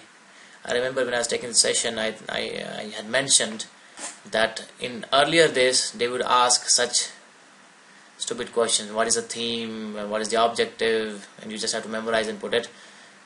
And they asked this, and this is a very easy question, no doubt, because the answer is D. Faster, sustainable and more inclusive growth. 11th 5-year plan had faster and more inclusive growth. 12th 5-year plan has faster, sustainable and more inclusive growth. That is the main objective of the 12th 5-year plan. Alright, so while we expect questions about the achievements of 11th 5-year plan or the details of the 12th 5-year plan, the question is just asking what is the main objective of the 12th 5-year plan. Let down, intellectually speaking, this paper. With reference to balance of payments, which of the following constitutes the current account? Balance of balance of payments has 2 types of accounts, current and capital. Current account has to do with transactions, while capital account has to do with investments. The best way for you to study in Indian economy is to read the economic survey. right? If you had read the economic survey, if you had gone to chapter number 6, which is balance of payments, you would actually remember the balance of payment, how it looks like, which I'll show you on the next slide. So the answer is 1 and 3, balance of trade and balance of invisibles. See, when we talk about balance of trade, we only mean trade in goods. Invisibles would mean your services, like your IT. No goods are being exchanged, but income is being earned. Right? So that is about transactions. So 1 and 3 is about transactions, 2 is about capital assets, and 4 is about the reserve account. This is, if you are curious, this is how India's balance of payments. It is as per Economic Survey 2013-14, which we just published in July. So this is what happens here. Current account, exports, imports, we get trade balance. When we have invisibles, which includes services transferred as well as net income, we get the current account balance. Capital account has all these factors. Then we also have some reserve changes. That's where your SDR goes. Right, so we have trade balance here, we have invisibles here, while foreign investment, which was statement 2, foreign assets, is a part of capital account, and your SDR goes here. That's how we got the answer. Now look at this question. It is, I would say, intellectually disgusting for someone who had prepared. It gives no satisfaction to answer this question.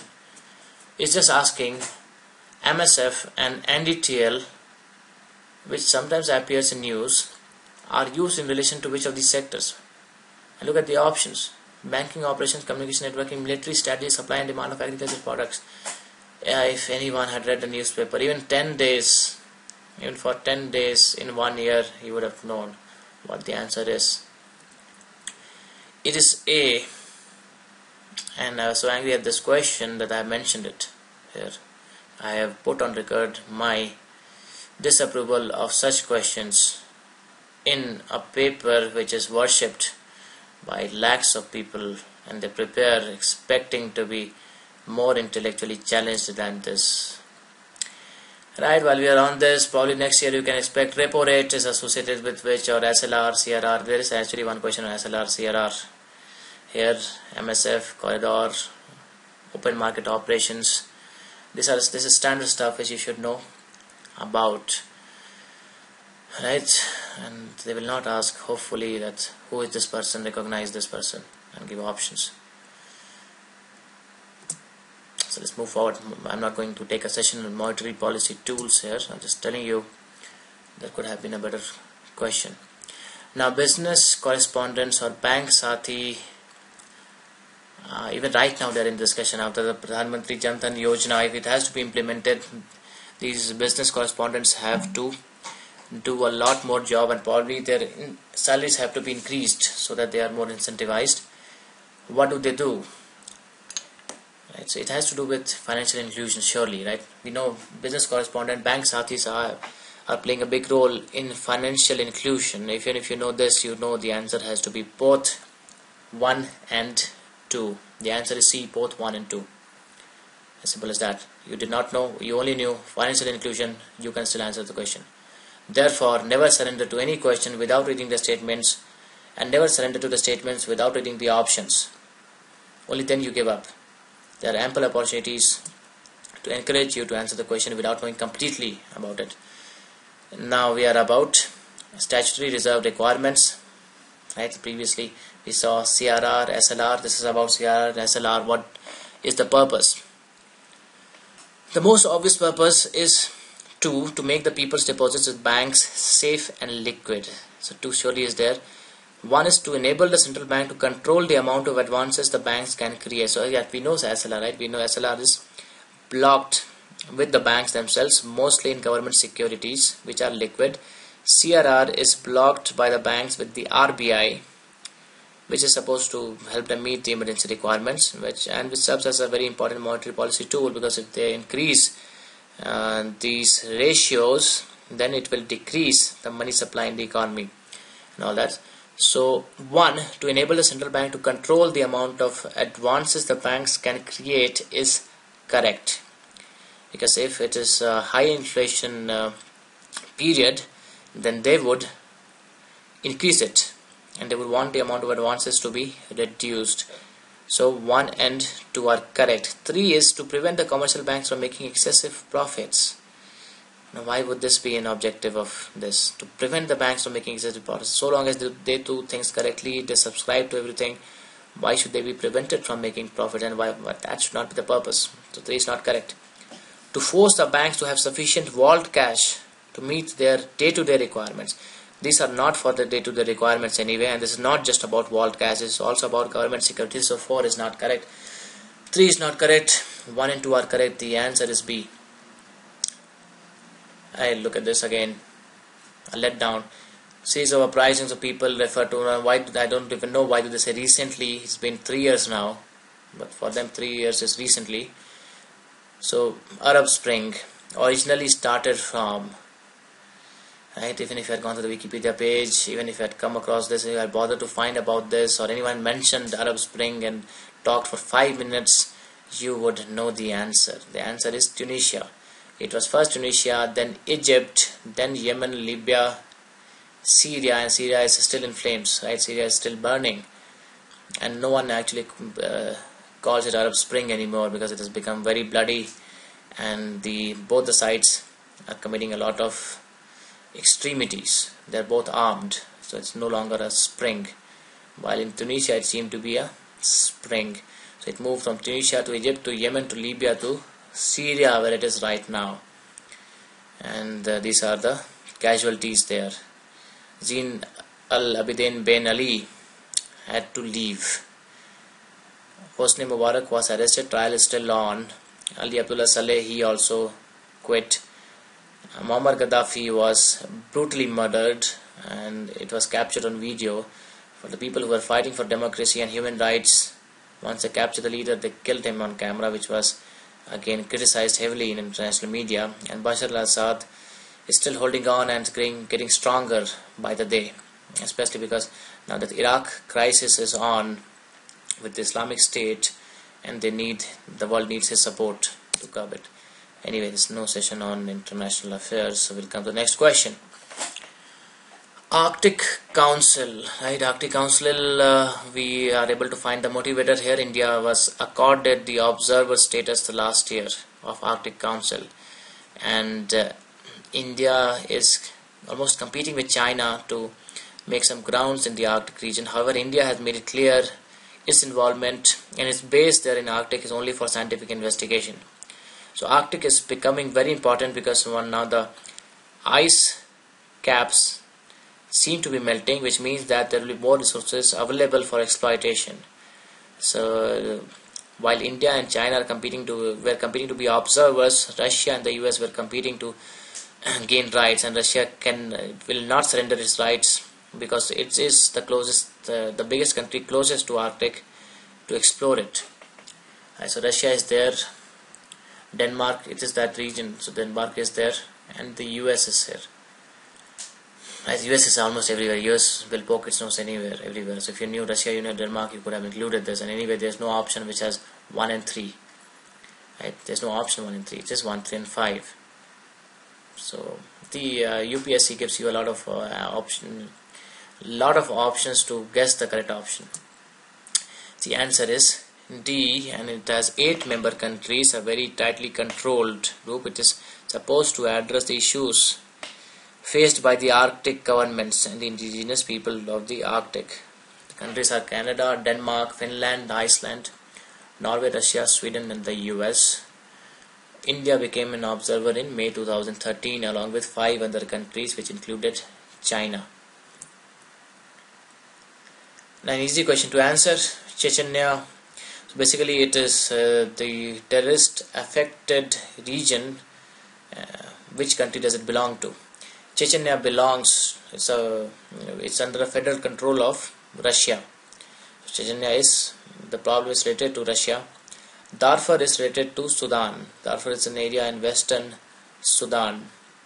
It's not Mali. Swat Valley, all of us must be knowing, right? Swat Valley is with our dear neighbor Pakistan.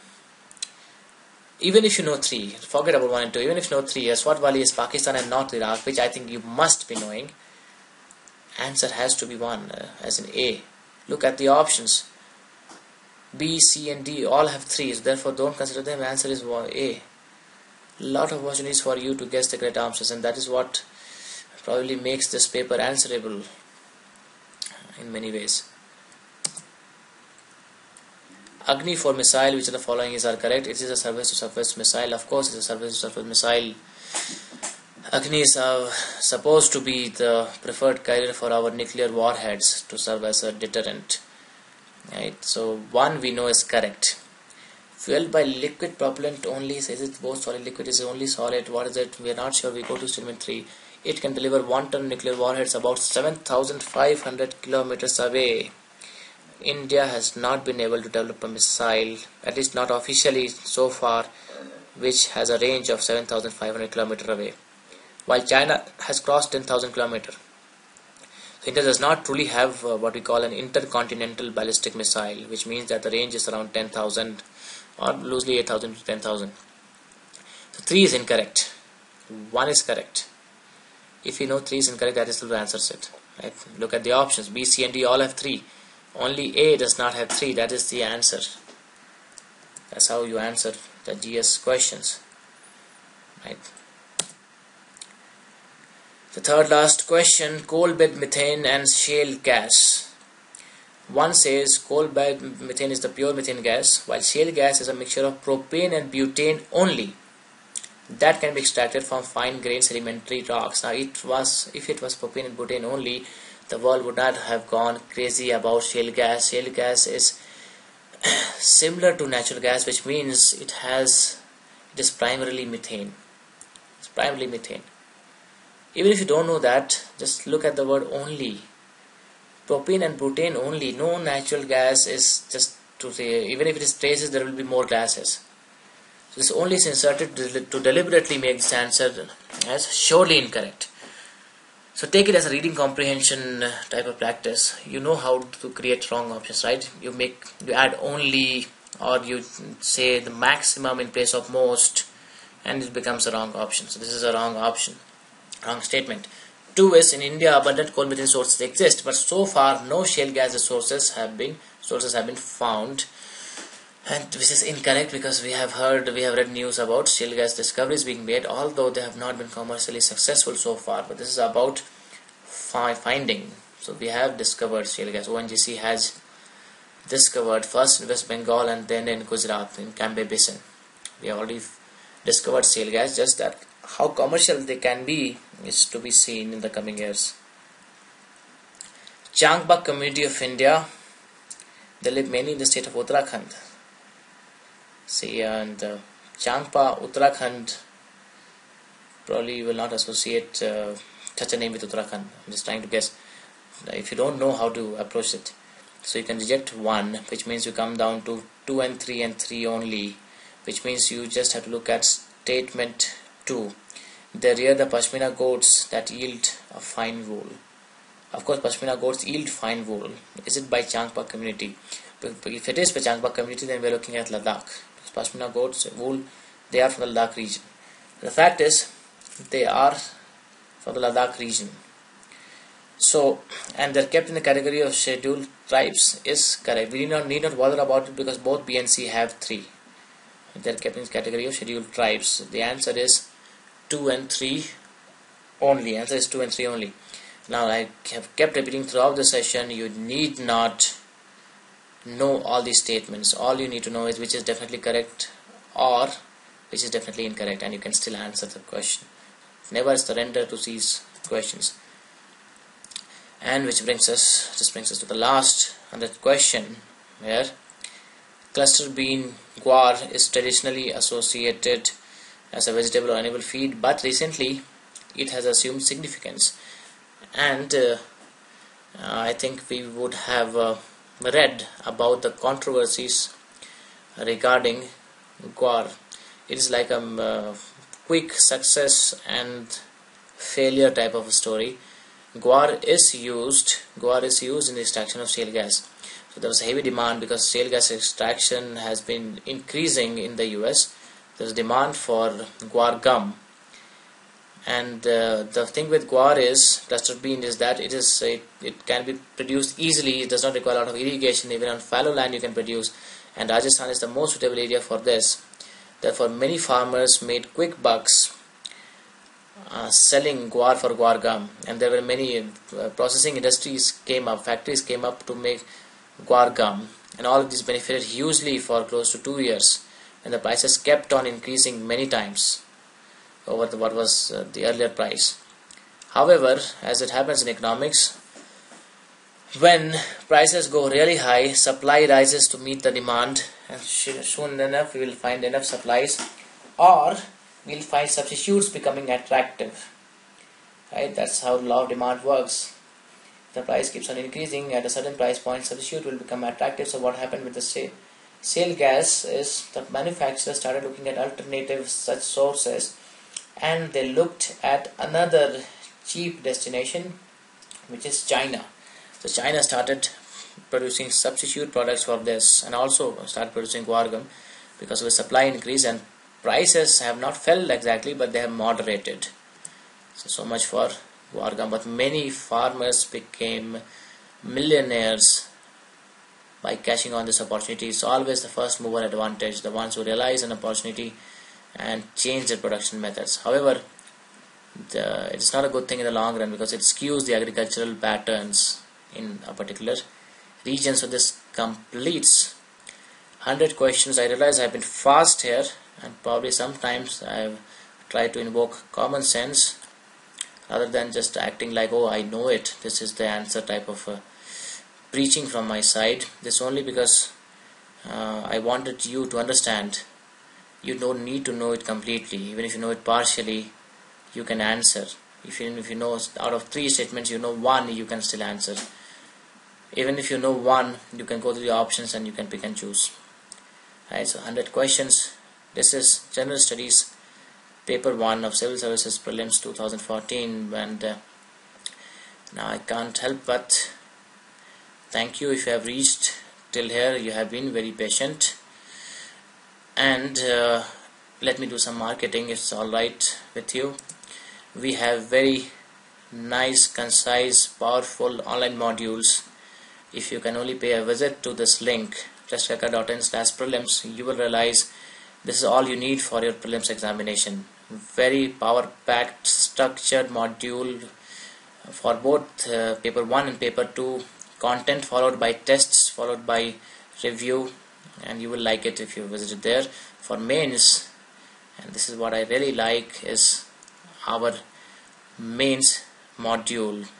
It is on the basis of 5W2H method, which means what, why, when, where, who, how much are the questions which we ask for each topic, and there are 100 topics. This is split into 100 topics, and when you are short of time, this is exactly what you will need for preparation. If you go to this link, you will be able to access 6 free sessions.